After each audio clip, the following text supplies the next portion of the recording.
Hi, Mayor. Good morning, Joe. Last Tuesday of February 2025. And a balmy one. It's great. Absolutely. Do some defrosting for sure. Amen. Get rid of this stuff and hopefully not replace it anytime soon. That works for me. Exactly. Mayor, well, we have to address the obvious, the very spirited city council meeting last night. I know that your representative was there to give an update on the public safety headquarters. Right. How is it coming? Good. From what I understand, I have a habit or kind of a rule. I don't watch council meetings, Joe. So I know going in what my team was expected to cover. I know it was a complete update on the construction of the whole public safety headquarters, but as importantly, all of the other improvements around it, including Broad Street, Field Street, Father Bill's. If you remember, the animal shelter was on that location as well. So a lot of good things happened out of the decision to rebuild a new public safety headquarters, which is long overdue. So I know the offices are excited about a new building. I don't know if you've been down to the old police station in some time, Joe, but it's been really less than up to par for a long time. So this is a great time for public safety. We're building I often talk about, it's a 100-year building, Joe. We do it right. We're doing it quality, so it will be around. I know that for a guy that lives a 2-year term, a 4-year term, it'd be easy to slap something together that you'd be probably working on in 20 years, spending a lot of money on. So it was important for us to build this thing quality, so a lot of time was spent on the specifications and making sure it was done appropriately and making sure it met the needs and the future of both departments. Fire, of course, is admin. There's no fire apparatus proposed at the station. It's all the administration portion. So it's progressing well. We expect to open it in October, and of course the public art became controversial. There's a number of pieces of public art on that building, but the discussion last night, I imagine, centered around the two images, one of Michael the Archangel and one of Florian, Roman soldier who headed the fire brigade. Both of those images have been associated with police and fire departments for centuries. And I know departments across the country and across the world look at them with great fondness and almost like a mascot in some ways out there. So, I didn't realize this would be so controversial when it did pop, but I think that a lot of the issues were aired last night from what I believe was going to happen going in. Again, I haven't spoken to my chief of staff this morning, and as I don't watch the council meetings, I don't know specifically what happened. I don't believe that we're holding a public hearing, so I don't think there was public comment. I believe it was mainly an update with questions by city councilors. That's true. Although there was a large presence from the public with raising concerns, again, as we talked about here in the past, about the separation of church and state, and also about the cost of the statues. So at what point during the planning, Mayor, did the statues come into existence? I don't have a date in front of me, Joe, okay. But much like other projects continue to evolve. They're never at 100% when you get the approval at the council, because you need money to move forward. And I know over the years changes have been made along the way, whether it was the City Hall renovation or Cardington. Things evolve, things happen, and changes are made. Sometimes you run into major issues and you have to deal with it. The only time you'd have to go back to the council is if your appropriation is run out.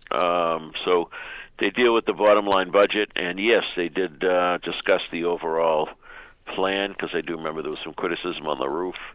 I think some maybe wanted an asphalt roof, which we would have been replacing every 15 to 20 years. So I don't know exactly the date, but it kind of evolved as we were discussing about art in the building.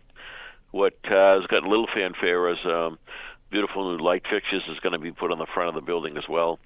There was originally some uplighting to wash the building, but we looked at and come up with a design for beautiful light fixtures at the ground level of the building when you go in the front door and so forth. So it continued to evolve. I do think that the comments about church and state are overly done. I don't think this is a church issue, state issue. These are images of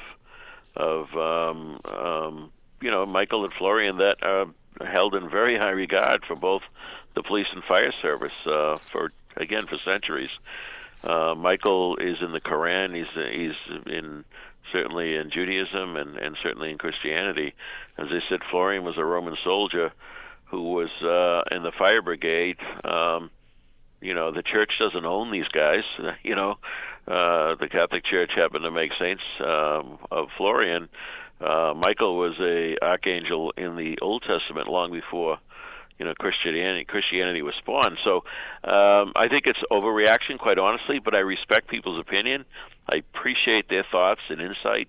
I'm sure if I did some research, there'd be a number of examples of other what would be considered church or religious type things. I mean, the Ten Commandments have been on courthouses all over the country, including the Supreme Court building, for example. So I get it. But I do believe this is about the police and fire. This is about us showing them our support, our gratitude for them putting on the line each and every day, and that's what kind of the images reflect. Well, we did hear Chief Kennedy last night speak in support of these, saying that he sees them as symbols of protection, justice, bravery, and sacrifice. Bingo. I know you've heard from the ACLU as well, who wrote that the statues convey a message. Quincy is, quote, a Catholic community and that non-Catholics do not belong or are less valued, end quote.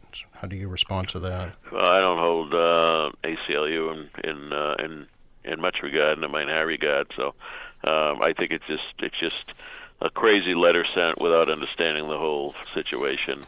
This city is diverse, been diverse a long time, and I'm proud of our city, and we do great work in so many different areas. We're at the top of the heap for services provided to everybody in the city, whatever their background is. So I think that's a lot of malarkey.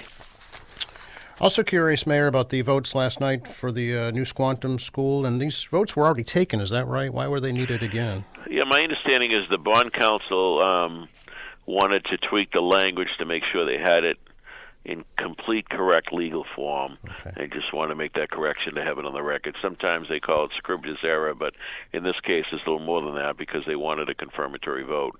Once these go in the file, they're there forever, and I think that... And I know that's why we pay bond counsel to make sure that things are done absolutely perfectly legally, so we don't have any issues or challenges down the road. So it was a housekeeping item for sure. I see. Thanks for explaining that. Now, on the issue of statues, I have to ask: are there plans for statues at other public buildings that are being built or that exist? Not that I'm aware of. Okay. We did as Quincy 400 going into the whole thing. We were wondering of other possible people, organizations, whatever to acknowledge. That doesn't mean a statue. It could be a plaque, could be something else. But so there may be some other. I know we're going to be telling stories of some of the immigrant groups, for example, historically. And there's some other great figures in our history, but that doesn't mean we're doing statues for everybody. So there'll be other ways to honor folks and great events in our history. I know you'd mentioned during your State of the City you'd hoped to have the statue, the park at Pocket Park for John Quincy Adams and Quincy Center ready for his birthday in July. That's the goal. You think that's going to happen? That's the goal. Well, you'll see next week demolition begin of the old building. So I got my fingers crossed. Okay. Now we're working hard on it. It's not nearly as complicated as, for example, the Hancock Adams Common. Hancock Adams Common, we had to move all kinds of utilities underground, update, and replace a bunch of utilities. We obviously have water elements, which are far more complicated. The J.Q. Adams Park is a small little pie-shaped piece of land that will be pretty straightforward. Statues are already built. They're in storage. It's a matter of getting the appropriate granite and other elements for the park, but none of it should cause any delay. I mean, they should be things on the shelf, so to speak, and then of course the landscaping, but there's no real complicated elements in there that would cause a delay. And before we talk again, Mayor, there'll be the Remember the Ladies events coming up next Monday. Yes, there's a couple of events coming up. I believe the Adams Presidential Center is holding a lecture series on the ladies. Yes. And then there's the recognition of a number of award winners receiving the Abigail Adams Award, ladies from our city. I think that's on the Saturday. Oh, very good. I don't have it in front of me. Sure. Do we know who the ladies are? Can we reveal that? Or? You know what? I don't have the list in front of me. I know a couple on the top of my head, but I don't want to name a couple without naming all of them. Okay. Absolutely. I get myself in enough trouble. Quincy400.com is the place to go. Folks want to Amen. get Absolutely. information about that. Appreciate your time, Mayor. My pleasure. Enjoy this beautiful day, I Joe. know. You too. Thank you. All right. Bye-bye now. Bye-bye.